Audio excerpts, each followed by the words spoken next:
Blac Chyna held me hostage, and I'm pretty sure she was trying to sex traffic me. This is the only time in my life I've ever felt real fear, and it is the scariest thing that has ever happened to me. I finally feel safe enough to share the story because this happened back on August 10th, and it's been a little bit of time. I don't have time to go into the details, but Chyna and I met on Instagram. As you can see, we were DMing. I ended up sending her my number. She FaceTimed me at 3 a.m. LA time. My best friend, Alex Marker, was on the FaceTime call as well. As you can see, Blac Chyna follows my best friend, Alex Marker, on Instagram. So while Chyna was FaceTiming with me and Alex, she invited me over to her house at 4 a.m. In hindsight, going to Blac Chyna's house at 4 a.m. was probably stupid, but I'm me. I love a good adventure, and come on, who's gonna turn down going to Blac Chyna's house and meeting Dream Kardashian? Long story short, I get there, I have to sign an NDA, but this NDA was unlike any other NDA I've ever signed in my life. I had to put down all kinds of identifying features about myself on this NDA, like my eye color, my hair color, my height, what I was wearing. I was like, okay, this is really strange. Right after I signed the NDA is when Chyna very intimidatingly said, all the stories you read about me kidnapping people are true. Now, I've never seen any stories about Chyna kidnapping people. I read them after this happened to me. I got a gut feeling I was in danger, but there was nothing I could do because I was in a gated home. I couldn't unlock the gate and get out. This is the only photo I have from inside Chyna's house. It was in her guest house, like a sign.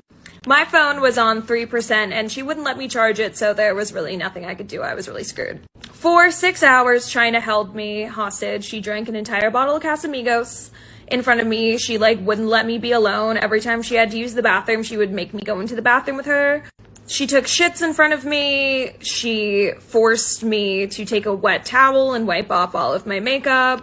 She was doing weird things all night, like comparing our hand sizes and trying on my shoes. She kept telling me that I had to stay until 10 a.m. because that's when Dream was going to be out of the home, and she was going to go crazy on me at 10 a.m. She kept saying things like that.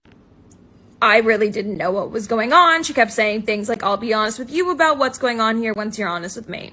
At about 9:45 a.m., Chyna FaceTimed some woman named Donna, who told me she was in the escorting industry on FaceTime, and told me that I was good product. Chyna and her were going back and forth about me. They were under the impression that I was transgender. I am a cisgender female. I don't know how Chyna got that impression. I started texting my friends. I was freaking out.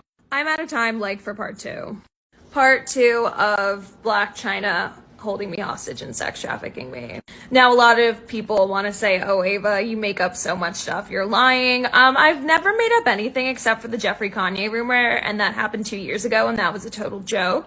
And that whole joke kind of gave me such a big platform that I'm able to meet people like Blac Chyna now because of my following and who I know now. But I would never lie about something like this serious. And if you don't believe me, this is a screenshot of my location that my friend took while I was in Chyna's house. If her address is Googleable, I'm sure you can compare this. But enough about that. In part 1, I had left off where Donna was on FaceTime with Chyna. Now, I wasn't supposed to hear this phone call with Donna at all. But for context, Chyna had drank an entire bottle of Casamigos in the 6 hours I was in her home. Fully downed the entire bottle, and she was blackout drunk, and she was playing Nickelback music videos on repeat. So she was so drunk, she answered this FaceTime in front of me. Donna wasn't happy about this, and Donna was like, well, is she trans? Is she trans? Asking. That's when the phone was handed to me, and Donna was like, well, I'm just gonna ask you myself, are you trans? I told her, no, I'm cisgender, I can prove it, I'm literally on my period right now, what do I have to do to tell you I'm not trans? She, for some reason, wasn't buying it. She's like, I trust my cis Chyna, she says you are. And then we were all going back and forth. My phone's at 2% at this point. I didn't know what to do, and Donna said she was going to come after 10 a.m. when Dream was out of the house, and she was going to come check me out herself. So I knew I was screwed. My phone's about to die. I didn't know what to do. I texted my friends and let them know, what was happening. And I frantically texted the guy I was staying with in LA, being like, I need you to save me. The times on these screenshots are a little different than like the timeline I'm giving you guys, because this happened while I was in LA and I was on LA time, and I just took these screenshots and I'm in New Jersey, so it's New Jersey time.